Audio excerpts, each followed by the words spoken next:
Kasi po yung asawa niya nagkaproblema po sa ibang bansa. Ayun po sir, sana wag po kayo mabibigla, no? Buntis po siya. Ako po hindi po nangungonsente. Gusto ko lang din po malaman yung ginawa ng asawa niyo. Ba, tata?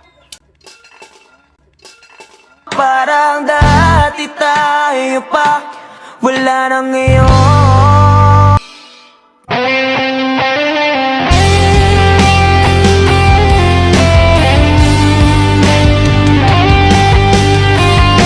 Grabe ka naman, Coco. Napakasamang balita naman ang ginawa mo, Hazel. Sobrang sakit naman sa pagkalalaki yun. Sobra ako nasaktan kay Sir, pero wala tayong magagawa, Sir.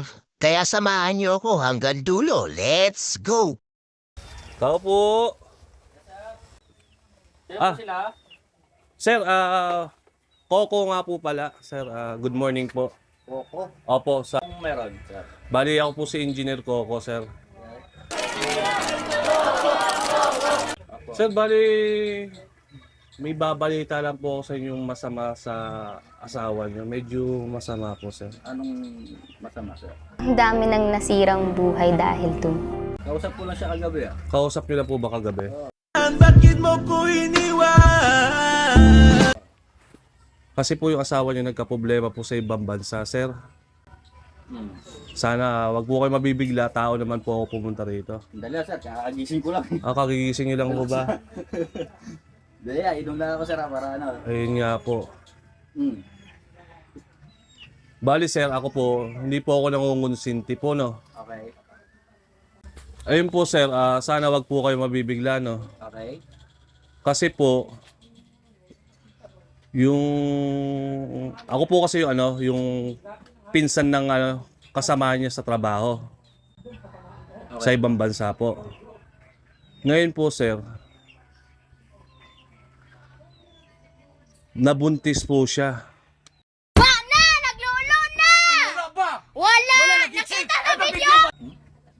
Pasensya na po kayo sir, pero Nakabuntis. nabuntis po yung asawa niyo ng pinsan ko po.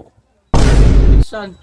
Yung kasama niya po sa trabaho daw po. Pasok ka sa loob, pasok ka. Sarado, tata.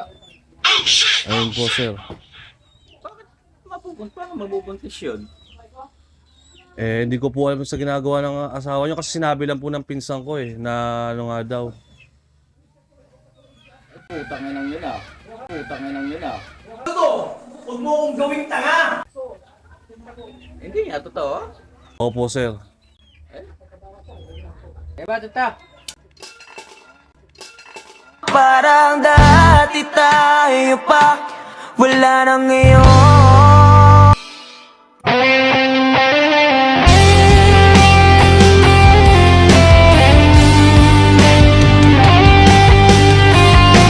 Hindi nga, sir. Ay, Pasok ka doon yan. ayun nga po sir may ginagawa na po pala siyang kalokohan doon na hindi niyo po pala alam. Ngayon, hindi ko naman po kinukonsente po sir. Hindi, nanginginig ako eh. Matagal na po ba kayo mag-asawa sir? Oo, 9 years na. Nine. Magnanay na kami. Ayun po. Ba't? Talaga ba? Opo, saan bang bansa siya? Saudi. Ayun po, medyo sa Saudi po medyo open rin po kasi doon sir. Nakakalabas-labas din po kasi sila. Okay naman ako dito. Parang, Ayun po. bakit naman nun? Magbe-birthday pa naman ako tapos gano'n? Magbe-birthday kayo sir. Ayun nga, baka iisip ko nga baka awayin niyo ako, pero siyempre gusto ko lang po kayo makausap na maayos. Malaki kayo, sir. Hindi ko kayo. Ayun nga po, gusto ko lang po kayo makausap na maayos. Ayun po nagawa ng asawa niyo. Ngayon, pinapauwi na po siya. Nalaman nga po ng... Hindi ko rin siya tatanggapin dito kung ano, bahala siya sa buhay niya kung ano. Ma'am, let me explain! Ano explain? Magsama kayong dalawa! Kinginan nyo? Mamaya, mag-uusap kami. Hindi niyo na po ba matatanggap? Hindi ko na tatanggapin yun. Alam mo, isa sa pinakamasakit na breakup na naranasan ko is yung LDR. Kung gano'n ang gagawin niya, hindi ko na matatanggap yun. Sa kanya na yung ano niya, bahala siya dun. Na ano ko po pala kayo, nabigla ko po pala talaga kayo agad, sir. Ayun nga po, paano kaya yun? Kaso mapapauwi na siya ng Pilipinas, sir eh. Umuwi na siya. Huwag na siya umuwi. Doon na lang siya. Ilan ang babae mo? Isa lang. Isa lang. Tapos inuuto lang ako nun. Wag na. Wala na rin siyang uuwian. Nagulat lang din ako kasi sabi niya, may asawa pala to. Na ano, na taga Bataan, pre. Sabi niya, hindi ko sinasadya pinsan na ano, may asawa pala to. Gusto ko lang sana malaman niya ng asawa niya na hindi ko naman sinasadya kasi pakilala niya, single siya. Ang saya maging single kasi hindi mo kailangan magpaalam. Oo, hindi kami kasal eh. Pero magpapakasal na kami. Nagkaano mga kahit paano. Papakasal na ho ba sana kayo? Oo, plano namin pag uwi niya. Kasal kami. Kaso yun nga eh. Eh yung pinsan ko naman, di naman din alam na may asawa pala siya. Ang palabas niya, single siya.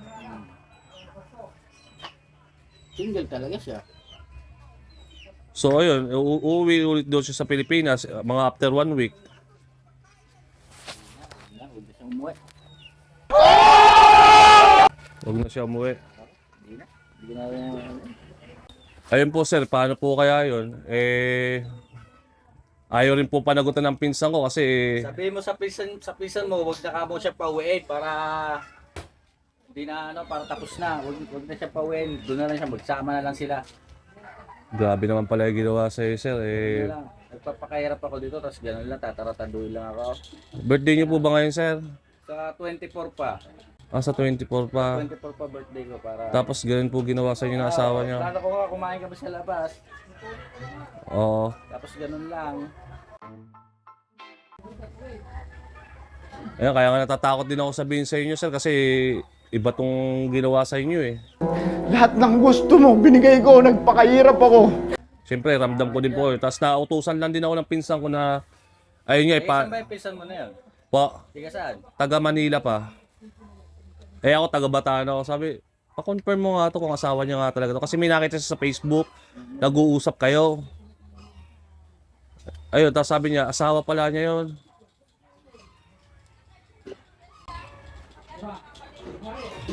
Pero any message po sa asawa niyo ngayon na ayun, sa asawa niyo na buntis ngayon, sir. Ano yun, sir? Ano masasabi niyo sa asawa niyo? Ayun. Marjorie. Napagbigyan na kita. It's a prank. Sir, ano ba? Antay mo muna ako magsalita. Hindi yung uunahan mo kagad ako ng galit mo. Hindi sorry. O, di ba? Ilan to? Oo, mumurayo pa ako. Ala, Followers nga pala natin si sir. Ayun.